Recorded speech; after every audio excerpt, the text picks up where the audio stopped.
بسم اللہ الرحمن الرحیم۔ السلام علیکم، ہمارے چینل میں خوش آمدید ناظرین۔ آج آپ کے لیے میں انتہائی خوفناک، سنسنی خیز اور دلچسپ کہانی لے کر آئی ہوں، لیکن کہانی شروع کرنے سے پہلے آپ سے گزارش ہے کہ اگر آپ ہمارے چینل پر نئے ہیں تو ہمارے چینل کو ضرور سبسکرائب کیجیے تاکہ آپ کو ہماری ویڈیوز سب سے پہلے ملیں۔ جہاں تک ارواح کے وجود کا تعلق ہے، میں اس پر پورا یقین رکھتا ہوں۔ شاہد نے اپنے ملاقاتی کا بیان سننے کے بعد کہا تھا، لیکن ضعیف الاعتقاد لوگوں کی طرح ارواح کی ماورائی قوتوں اور ناقابل فہم شعبدہ بازیوں کو تسلیم نہیں کرتا۔ اس کے ملاقاتی کا نام راشد تھا اور وہ اپنی خوبصورت بیوی ثانیہ کے ہمراہ اس کے پاس ایک ایسا مسئلہ لے کر آیا تھا جو بہت حد تک ارواح کی روایتی کہانیوں سے ملتا جلتا تھا۔ شاہد ایک تجربہ کار وکیل، ماہر سراغ رساں اور نفسیاتی اور سفلی علوم کا مستند عالم تھا۔ لوگ اس کے پاس قانونی، ازدواجی، نفسیاتی اور پراسرار جرائم کے مسائل حل کروانے کے لیے آتے تھے۔ راشد صاحب، اس دنیا میں کوئی بات انہونی نہیں۔ شاہد نے اپنا سلسلہ کلام جاری رکھتے ہوئے کہا، تو بھی میرا خیال ہے کہ آج کے سائنسی دور میں شاید ہی کوئی ایسی شے ہو جو انسان کے قبضۂ تصرف سے باہر رہ گئی ہو۔ اس لیے میں سمجھتا ہوں کہ اگر جن، بھوت وغیرہ قسم کی کوئی مخلوق اس کرۂ ارض پر موجود ہو بھی تو بلا شبہ وہ انسان کی بڑھتی ہوئی قوت تسخیر سے متاثر ہو کر دوسرے سیارے کی طرف چلی گئی ہوگی۔ یقین کیجئے، انسان سے بڑھ کر اس دنیا میں اور کوئی نہیں۔ جناب، آج سے کچھ عرصہ قبل میں بھی ان باتوں کو تسلیم نہیں کرتا تھا، راشد علی نے کہا تھا، لیکن جناب حال ہی میں ہمارے ساتھ جو واقعات پیش آئے ہیں ان کے سبب میں اپنے نظریات پر نظر ثانی کرنے پر مجبور ہو گیا ہوں۔ میری بیوی ان واقعات کی چشمدیدہ گواہ ہے۔ نظریاتی بحث سے قطع امر واقعہ یہ ہے کہ صورتحال ہماری برداشت سے باہر ہو گئی ہے۔ اگر آپ اجازت دیں تو میں تفصیل سے ان واقعات کو آپ کے سامنے بیان کرنا چاہوں گا۔ جی ضرور، شاہد نے کہا تھا، آپ بلا جھجک اپنا مسئلہ ہم سے بیان کر سکتے ہیں۔ ہم وادی کاغان کے ایک چھوٹے سے گاؤں میں رہتے ہیں، راشد علی نے قدر توقف کے بعد کہنا شروع کیا۔ یہ علاقہ ایبٹ آباد سے تقریباً 60 میل شمال میں واقع ہے اور خاصا پرفضا اور صحت افزا مقام ہے۔ چاروں طرف سے سرسبز شاداب پہاڑیوں میں گھرا ہوا ہے اور آبادی بمشکل 1000 افراد پر مشتمل ہے۔ سال قبل ہم نے پرانی وضع کا پختہ مکان خریدا جو کہ شیریں منزل کے نام سے مشہور ہے۔ یہ مکان گاؤں سے تقریباً 100 گز باہر سرسبز درختوں سے گھرا ہوا ہے۔ اس میں 3 کمرے، ایک باورچی خانہ اور 2 طرفہ برآمدہ ہے۔ مکان چونکہ سستا مل رہا تھا اس لیے ہم نے فوراً خرید لیا۔ مکان سے ملحقہ 2 کنال کا ایک قطعہ بھی ہے جس میں چھوٹا سا باغیچہ بنایا ہوا ہے۔ مجموعی اعتبار سے یہ مکان بہت ہی حسین اور دلفریب ہے۔ پہلے سال گرمیوں کا موسم بہت اچھا گزر گیا، لیکن موسم سرما کا آغاز ہوتے ہی ہم نے عجیب قسم کی بے چینی اور گھبراہٹ محسوس کرنا شروع کی۔ ابتدا میں ہم نے اس کی طرف کوئی توجہ نہیں دی، لیکن بتدریج اس بے چینی میں اضافہ ہوتا چلا گیا۔ بے خوابی کی شکایت ہونے لگی اور اکثر رات کو ڈراؤنے خواب دکھائی دینے لگے۔ یوں معلوم ہوتا کہ کوئی نادیدہ ہستی ہم سے نفرت کا اظہار کر رہی ہے، دھمکیاں دے رہی ہے، غصے اور دشمنی کا اظہار کر رہی ہے اور انتقام پکار رہی ہے۔ سردی میں اضافے کے ساتھ ہی پراسرار واقعات میں اضافہ ہونے لگا۔ جب موسم کی پہلی برف باری ہوئی تو یقین کیجئے کہ اس کیفیت میں ناقابل بیان شدت پیدا ہو گئی۔ گھبراہٹ، خوف اور ذہنی کھچاؤ نقطۂ عروج پر پہنچ گیا۔ ہم کئی راتوں تک اچھی طرح سو نہیں سکے۔ بالآخر ہم نے مکان چھوڑنے کا ارادہ کر لیا، لیکن کچھ دنوں کے بعد موسم قدرے گرم ہو گیا اور ساتھ ہی ہماری گھبراہٹ بھی جاتی رہی۔ ہم نے آرام کی نیند سونا شروع کر دیا۔ ہم نے اندازہ لگایا کہ ہماری پریشانی کا سبب سردی اور بے خوابی تھی۔ یوں جب سردی ختم ہوئی تو ہمارا ڈر خوف بھی ختم ہو گیا۔ اب موسم سرما میں ایک بار پھر ہمارے دلوں پر وہی بے چینی، بے خوابی اور گھبراہٹ پیدا ہونا شروع ہو گئی۔ سردی میں اضافے کے ساتھ یہ کیفیت بتدریج بڑھتی چلی گئی، یہاں تک کہ ہم یہ یقین کرنے پر مجبور ہو گئے کہ اس کیفیت کے پس پشت ضرور کوئی پراسرار ہستی کار فرما ہے، جسے عام طور پر جن یا پھر روح وغیرہ کے نام سے موسوم کیا جاتا ہے۔ آج سے چند روز پیشتر ایک ایسا واقعہ پیش آیا جس نے ہمارے شک کو یقین میں بدل دیا۔ یہ گزشتہ جمعرات کی بات ہے۔ اس روز بڑے زوروں پر برف باری ہو رہی تھی۔ میں اور ثانیہ سر شام کھانے سے فارغ ہو کر لیٹ گئے، تاہم نیند کا نام و نشان نہیں تھا۔ کچھ دیر بعد برف باری کے ساتھ ساتھ تیز جھکڑ بھی چلنا شروع ہو گیا۔ دفتن ہمارے کانوں میں ایک عجیب سی آواز آئی۔ وہ آواز زیادہ واضح تو نہیں تھی، مگر بہت ہی زیادہ اثر انگیز اور پرسوز تھی۔ یوں معلوم ہوتا تھا کوئی بچہ سسک سسک کر رو رہا ہے۔ شروع میں ہم نے اس آواز کو تیز ہوا کی آواز قیاس کر کے نظر انداز کر دیا، مگر دھیرے دھیرے وہ نمایاں ہوتی چلی گئی۔ پھر اچانک کمرے کا درجہ حرارت گرنا شروع ہو گیا، حالانکہ انگیٹھی میں آگ برابر سلگ رہی تھی۔ تمام کھڑکیاں اور دروازے بدستور بند تھے، مگر سردی بڑھتی جا رہی تھی۔ وہ رات گزشتہ تمام راتوں سے زیادہ اذیت ناک تھی۔ انگیٹھی میں جلنے والی آگ کی مدھم روشنی میں کمرے کی فضا لرز رہی تھی۔ یوں محسوس ہوتا تھا کہ کوئی نادیدہ شے چاروں طرف سے ہم پر دباؤ ڈال رہی ہے۔ ہمارے خوف میں اضافہ ہو رہا تھا اور سسکیوں کی آواز اور نمایاں ہو گئی تھی۔ ناگہاں میں نے خوابگاہ سے ملحقہ کمرے کے وسط میں ایک دھندلا سا روشن غبار نمودار ہوتے دیکھا۔ وہ ہولے ہولے جنبش کرتا ہوا فرش زمین سے بلند ہو رہا تھا۔ ہم ساکت و جامد آنکھیں پھاڑے اس ناقابل یقین منظر کو دیکھنے لگے۔ وہ روشن غبار ہمارے دیکھتے ہی دیکھتے ایک شکل اختیار کرنے لگا۔ یہ ایک انسانی شکل تھی۔ چند ساعتوں کے بعد وہ غبار ایک مکمل انسانی جسم کا خاکہ اختیار کر چکا تھا۔ جس انداز میں وہ گردش کرتا اور بل کھاتا دکھائی دے رہا تھا، اس سے یہ ظاہر ہوتا تھا کہ وہ انتہائی غصے اور طیش کے عالم میں ہے۔ اب وہ بات واضح ہو چکی تھی کہ تمام بغض اور عناد اور نفرت و حقارت کا منبع یہی پراسرار ہستی تھی۔ دفعتاً اس کا سر ٹھوس شکل اختیار کرنے لگا اور چہرے پر دردناک تاثرات نظر آنے لگے، جن میں غصہ، غیظ و غضب، احتجاج اور نفرت تھا۔ ہمارے دیکھتے ہی دیکھتے اس نے منہ کھولا اور ایک دردناک چیخ بلند کی، جس کی آواز زمین سے آسمان تک گونجتی چلی گئی۔ اس کے فوراً بعد وہ دھندلا غبار تاریکی میں تحلیل ہو گیا۔ یہاں تک بیان کرنے کے بعد وہ خاموش ہو گیا۔ چند لمحوں میں کمرے میں مکمل حیرت اور خاموشی چھائی رہی۔ واقعی یہ تو حیرت انگیز تجربات ہیں، شاہد نے سکوت توڑتے ہوئے کہا۔ بیگم ثانیہ، کیا آپ اس معاملے میں کچھ کمی بیشی کرنا چاہیں گی؟ راشد صاحب نے مکمل واقعہ بیان کر دیا ہے، ثانیہ نے تھوڑے وقفے کے بعد کہا۔ وہ دھندلا غبار حجم میں خاصا بڑا تھا، کم از کم 8 فٹ اونچا، اور جیسا کہ راشد صاحب نے بیان کیا، چہرے پر نظر آنے والے تاثرات انتہائی خوفناک تھے۔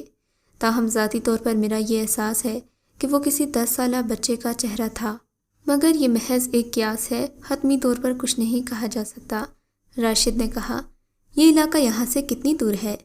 جی تقریباً 130 میل، جس میں 60 میل کا پہاڑی راستہ بھی شامل ہے۔ بظاہر یہ معاملہ میرے دائرہ کار سے باہر ہے، شاہد نے کہا تھا۔ شاہد صاحب، اگر آپ نے انکار کیا تو ہمیں بہت مایوسی ہوگی، ثانیہ نے منہ لٹکاتے ہوئے کہا۔ میں آپ کو مایوس نہیں کروں گا، اس کیس میں کچھ ایسی باتیں ایسی ہیں جو براہ راست میرے نظریات سے ٹکراتی ہیں۔ اگر معاملہ ویسا ہی ہوا جیسا آپ نے بیان کیا ہے تو یقیناً مجھے اپنے نظریات میں تبدیلی کرنا پڑے گی۔ پھر اس نے ایک کاغذ اور قلم راشد علی کی طرف بڑھاتے ہوئے کہا، اس پر شیریں منزل کے سابقہ مالک کا نام اور پتہ تحریر کر دیں۔ سابقہ مالک کا نام محمد عباس ہے، اس نے کاغذ پر قلم سے پتہ لکھتے ہوئے کہا۔ آج کل وہ ایبٹ آباد میں رہتا ہے۔ ٹھیک ہے، میں پہلے محمد عباس سے ملوں گا، اس کے بعد پھر خاص کوٹ آؤں گا۔ ایبٹ آباد کی گلیاں اور بازار نسبتاً سنسان پڑے تھے۔ قرب و جوار کی پہاڑیاں برف سے ڈھکی ہوئی تھیں اور شمال کی طرف سے ٹھنڈی ہوائیں آ رہی تھیں۔ محمد عباس کا مکان شہر کے گنجان علاقے میں واقع تھا۔ شاہد نے اپنی گاڑی گلی کے کونے پر کھڑی کر دی اور ایک ایک مکان دیکھتا ہوا آگے بڑھنے لگا۔ چند لمحوں کے بعد وہ مطلوبہ مکان کے سامنے کھڑا تھا۔ پھر دروازے پر دستک دینے کے بعد وہ انتظار کرنے لگا۔ دروازہ کھولنے والا محمد عباس ہی تھا اور اس کا قد چھوٹا، جسم مضبوط اور آنکھیں سیاہ تھیں جن میں خاص قسم کی چمک پائی جاتی تھی۔ وہ اسے بیٹھک میں لے آیا۔ آپ شیریں منزل کے بارے میں کیا معلوم کرنا چاہتے ہیں؟ دراصل ہمارے ملک میں توہم پرستی بہت پائی جاتی ہے، شاہد نے قہوے کا گھونٹ بھرتے ہوئے کہا۔ شیریں منزل کا موجودہ مالک میرے پاس ایک ایسا مسئلہ لے کر آیا ہے جس میں بظاہر بھوتوں کا عمل دخل ہے، تاہم ایک دوسرے انداز سے اس مسئلے پر غور کر رہا ہوں۔ حیرت انگیز بات ہے، محمد عباس نے کہا۔ یہ مکان میرے پاس تقریباً 3 سال تک رہا، مگر میری تو کسی بھوت سے ملاقات نہیں ہوئی۔ کیا آپ سردیوں میں وہاں کبھی ٹھہرے ہیں؟ شاہد نے کچھ سوچ کر سوال کیا تھا۔ صرف ایک مرتبہ سردیوں میں وہاں ٹھہرنے کا اتفاق ہوا تھا، تو اس دوران آپ کو بے خوابی یا ذہنی کھنچاؤ تو محسوس نہیں ہوا؟ میرے ساتھ 3 اور دوست بھی تھے، ہم نے صرف 2 راتیں وہاں گزاری تھیں۔ جہاں تک بے خوابی کا تعلق ہے تو اس کی شکایت ضرور ہوئی تھی، کیونکہ ہم چاروں ایک ہی کمرے میں سوتے تھے، اس لیے جگہ کی تنگی کے باعث ہم اچھی طرح سو نہیں سکے تھے۔ ٹھیک ہے، معلومات دینے کا شکریہ، اور قہوے کا بھی بہت بہت شکریہ، شاہد نے اٹھتے ہوئے کہا تھا۔ شیریں منزل پر خاموشی چھائی تھی۔ شاہد نے اپنی فوکس ویگن صدر دروازے کے پاس کھڑی کی اور کھڑکی سے آس پاس کا جائزہ لینے لگا۔ ہر طرف سفید برف کی تہ جمی ہوئی تھی اور اس کے ساتھ اس کا درینہ دوست دانیال بھی تھا۔ قدرے توقف کے بعد دونوں گاڑی سے باہر آ گئے۔ دانیال نے بھاری اور پرانی وضع کے دروازے پر دستک دی۔ 1 منٹ کے بعد دروازہ کھلا اور دروازے سے راشد علی اور اس کی بیوی ثانیہ برآمد ہوئے۔ شاہد کو دیکھ کر ان کے چہرے پر اطمینان کی لہر دوڑ گئی۔ وہ دونوں اس کی رہنمائی کرتے ہوئے اسے مکان کے مختلف حصے دکھانے لگے۔ مکان تو بالکل سیدھا سادہ ہے، دانیال نے تبصرہ کرتے ہوئے کہا۔ کوئی خفیہ کمرہ یا گوشہ بھی نہیں ہے۔ اگر کوئی بھوت یا روح سے ملاقات نہ ہوئی تو سخت مایوسی ہوگی۔ راشد صاحب، کیا یہ ممکن ہے؟ شاہد نے پوچھا تھا کہ آج کی رات آپ کسی دوست یا عزیز کے ہاں قیام کا انتظام کر لیں۔ ہم تنہا یہاں رہنا چاہتے ہیں، میں اور دانیال۔ جی، جیسے آپ مناسب سمجھیں، راشد علی نے اطمینان سے جواب دیا تھا۔ وہ اسے اس جگہ لے گیا جہاں پر ان دونوں کو غبار نظر آیا تھا۔ شاہد نے فرش پر بچھا ہوا قالین اس جگہ سے ہٹا دیا اور گھٹنوں پر بیٹھ کر فرش کا جائزہ لینے لگا۔ اچانک اس نے چونک کر دیکھا۔ دانیال، اس فرش کو غور سے دیکھو، کیا اس میں تمہیں کوئی عجیب بات نظر آتی ہے؟ مجھے لگتا ہے کہ یہ فرش یہاں سے توڑ کر دوبارہ بنایا گیا ہے۔ ثانیہ اور راشد بھی اس حصے کو آنکھیں پھاڑ کر دیکھنے لگے۔ آپ کے پاس ہتھوڑی یا اس قسم کی کوئی چیز ہوگی؟ شاہد نے راشد کی طرف دیکھتے ہوئے کہا۔ کیا آپ فرش توڑنے کا ارادہ رکھتے ہیں؟ ثانیہ نے پوچھا۔ فی الحال نہیں، شاہد نے جواباً کہا۔ ہو سکتا ہے کہ اس کی ضرورت پڑ بھی جائے۔ اور تھوڑی دیر بعد راشد نے ایک ہتھوڑی لا کر شاہد کے ہاتھ میں تھما دی تھی۔ وقت کافی ہو چکا تھا اور باہر طوفان کے آثار بھی نمودار ہو رہے تھے۔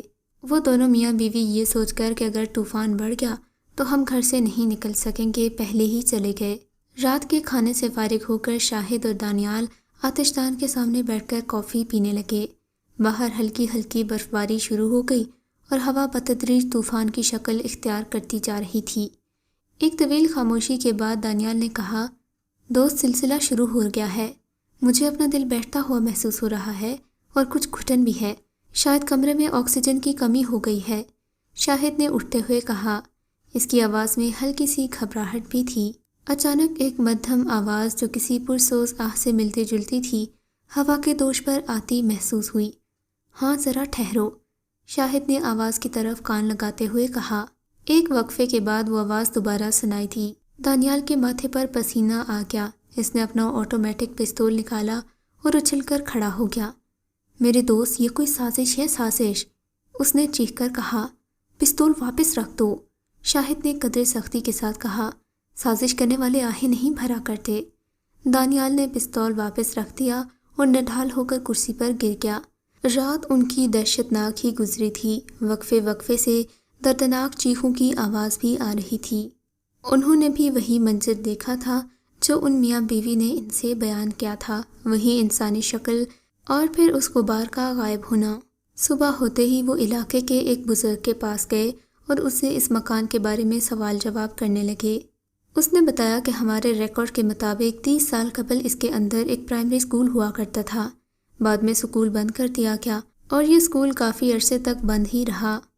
پھر کچھ سال پہلے اسے فروخت کر دیا گیا۔ اسے فروخت کیوں کیا گیا تھا؟ شاہد نے اچانک پوچھا۔ بیکار پڑا رہتا تھا، اس لیے فروخت کر دیا۔ کیا مکان کے اندر کوئی تہہ خانہ بھی ہے؟ میرے خیال میں نہیں ہے، کلرک نے اپنا قیاس ظاہر کرتے ہوئے کہا۔ چلے آئیے، میں آپ کو اس مکان کی فائل دکھاتا ہوں، اس میں آپ کو ہر سوال کا جواب مل جائے گا۔ اس نے ان دونوں کی دلچسپی دیکھتے ہوئے انہیں پیشکش کی تھی۔ تھوڑی دیر کے بعد وہ 1 سال خوردہ اور گرد آلود فائل جھاڑتا ہوا لے آیا۔ وہ دونوں اطمینان سے بیٹھ کر فائل دیکھنے لگے۔ مکان کی تعمیر تقریباً 60 سال قبل ہوئی تھی۔ نقشے کے اندر ایک تہہ خانہ بھی دکھایا گیا تھا جسے بعد میں بند کر دینے کا ذکر تھا۔ اس نقشے کے مطابق مکان میں تہہ خانہ بھی بنایا گیا تھا، لیکن اسے بعد میں بند کر دیا گیا۔ کیا آپ بتا سکتے ہیں کہ اس تہہ خانے کو بند کیوں کیا گیا؟ مگر کلرک انہیں اس بارے میں کچھ نہیں بتا سکا۔ ہاں، اس نے ایک اور بزرگ کا پتہ دیا تھا جو شاید اس اسکول کے بارے میں زیادہ جانتا تھا۔ ان کی عمر تقریباً 70 سال کے لگ بھگ تھی۔ یہ اسی اسکول میں ٹیچر رہے تھے مگر کسی بھی قسم کی معلومات دینے کو تیار نہیں تھے۔ آخر کار کافی اصرار کے بعد وہ کچھ معلومات دینے پر مان گئے تھے۔ یوں انہوں نے کہانی سنانا شروع کی۔ میں بوڑھا ہو چکا ہوں، نہیں معلوم کون سا دن میری زندگی کا آخری دن ثابت ہو، اس لیے میں اب یہ بوجھ ضمیر پر مزید برداشت نہیں کر سکتا۔ کسی اچانک خیال کے تحت اس کا جسم پوری طرح لرز گیا۔ وہ دونوں حیرت زدہ ہو کر اس کی طرف دیکھنے لگے۔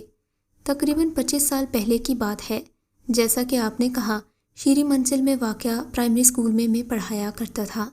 میرے شاگردوں میں ایک لڑکا انتہائی شریر اور ضدی تھا۔ یہ بہت ہی شرارتی تھا اور دوسرے بچوں کو بھی شرارتوں پر اکساتا تھا۔ میں نے اس لڑکے کو شرارتوں سے باز رکھنے کی کوشش کی، نرمی اور محبت کے ساتھ تمام طریقے آزما ڈالے، لیکن اس پر کوئی اثر نہیں ہوا۔ وہ میری قوت برداشت کے لیے ایک ذہنی آزمائش بن گیا تھا۔ ایک دن تنگ آ کر میں نے اسے جسمانی سزا دی، بچوں کے سامنے شرمندہ کیا، بعض اوقات چھڑی سے اسے بری طرح پیٹا کہ اس کے بدن پر نشان پڑ گئے۔ اس کے والدین غریب لوگ تھے، انہوں نے بھی ہر طرح کے طریقے آزما ڈالے، مگر سیف الرحمن پر تمام سزاؤں کا کوئی اثر نہیں ہوا۔ سزا اسے اور بھی ڈھیٹ اور خود سر بناتی تھی۔ میں نے بھی چشم پوشی اور درگزر کے ذریعے اس کی اصلاح کی، مگر اس پر کوئی اثر نہیں ہوا۔ سردیوں کی ایک صبح اس کا رویہ قطعی ناقابل برداشت ہو گیا۔ وہ سارا دن شرارتیں کرتا رہا۔ اس کی وجہ سے ساری کلاس میں ہنگامہ، شور، کہکہے اور طوفان برپا رہا۔ کوئی بچہ پڑھنے کے موڈ میں نظر نہیں آتا تھا۔ اس روز موسم بہت خراب تھا اور طوفان کی آمد کے آثار نظر آ رہے تھے۔ میں نے حتی الممکن کوشش کی کہ اس کی شرارتوں کو نظر انداز کروں، مگر میرے صبر کا پیمانہ لبریز ہو گیا۔ میں نے ایک چھڑی لی اور اسے بھری کلاس کے سامنے پیٹنا شروع کر دیا، مگر وہ منہ سے ایک لفظ نہیں بولا اور مجھے گھورنے لگا۔ اس کا یوں نفرت سے گھورنا میرے لیے اور بھی تکلیف کا باعث تھا۔ میں اندر ہی اندر ذہنی کھچاؤ سا محسوس کرنے لگا۔ یہ بات اس کی شرارتوں سے بھی زیادہ تکلیف دہ تھی۔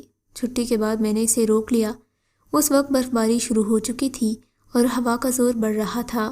نہ معلوم اس وقت میرے اندر کون سی شیطانی روح سما گئی تھی کہ مجھے کچھ ہوش نہیں رہا کہ میں کیا کر رہا ہوں۔ مجھے اب ضد سی چڑھ گئی تھی کہ یہ آخر روتا کیوں نہیں ہے؟ میں نے اسے اتنا مارا ہے تو یہ الٹا مجھے گھور رہا ہے۔ اسے تو رونا چاہیے، آخر ہے بھی بچہ۔ آخر کار میں نے اس کے قوت خود ارادی کو شکست دینے کی سوچ لی۔ اسکول کے عملے میں کسی کو اس بات کا علم نہیں تھا کہ عمارت کے نیچے ایک تہہ خانہ بھی ہے۔ تہہ خانے میں داخل ہونے کا صرف ایک ہی فرشی دروازہ تھا، جو میری میز کے نیچے بچھے ہوئے قالین کے نیچے پوشیدہ تھا۔ اس فرشی دروازے پر اتفاقاً میری نظر پڑ گئی۔ ایک روز چھٹی کے بعد صفائی کے خیال سے میں نے قالین ہٹایا تو وہاں پر تقریباً 1.5 مربع فٹ سائز کا ایک فرشی دروازہ نظر آیا۔ یہ دروازہ کھولنے کے بعد نیچے ایک تہہ خانہ نظر آتا تھا۔ اس روز میں نے تہہ خانے کو استعمال کرنے کا ارادہ کر لیا۔ جب اسکول خالی ہو گیا اور تمام بچے اسکول کی حدود سے نکل گئے تو میں نے قالین کو ہٹا کر فرشی دروازہ کھولا اور سیف الرحمن کو تہہ خانہ دکھاتے ہوئے کہا، یا تو اپنی شرارتوں سے توبہ کر لے یا پھر تہہ خانے کے اندر داخل ہو جا۔ چند لمحوں تک وہ سرد نگاہوں سے مجھے گھورتا رہا۔ دیکھو، توبہ کر لو، میں نے اسے سمجھاتے ہوئے کہا۔ اس میں تمہارا ہی بھلا ہے، لیکن اگر تم توبہ نہیں کرنا چاہتے تو پھر تہہ خانے میں اتر جاؤ۔ جب تک تم اپنی پچھلی حرکتوں کی معافی نہیں مانگو گے اور آئندہ کے لیے شرارتوں سے باز رہنے کا وعدہ نہیں کرو گے، میں تمہیں باہر نہیں نکالوں گا۔ وہ احتجاج کیے بغیر خاموشی سے تہہ خانے میں اتر گیا۔ میں نے شدید غصے کے ساتھ ڈھکن بند کر دیا اور اوپر قالین پھیلا دیا۔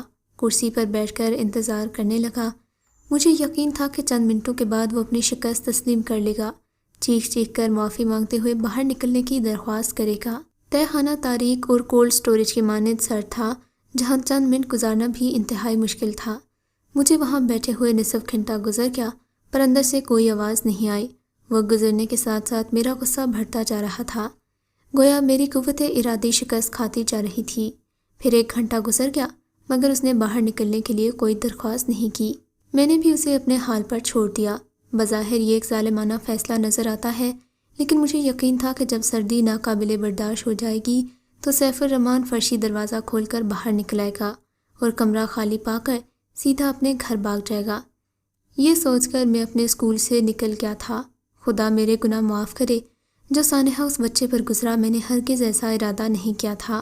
مجھے اس پر غصہ ضرور تھا، مگر معلوم تھا کہ وہ تہہ خانے سے نکل کر اپنے گھر پہنچ گیا ہوگا۔ مگر اگلے دن دوپہر کے وقت مجھے معلوم ہوا کہ سیف الرحمن اپنے گھر نہیں پہنچا۔ ان کا ایک پڑوسی مجھ سے سیف الرحمان کے بارے میں معلوم کرنے آیا تھا۔ گھر والوں کا خیال تھا کہ وہ طوفان کی وجہ سے راستہ بھٹک گیا ہوگا۔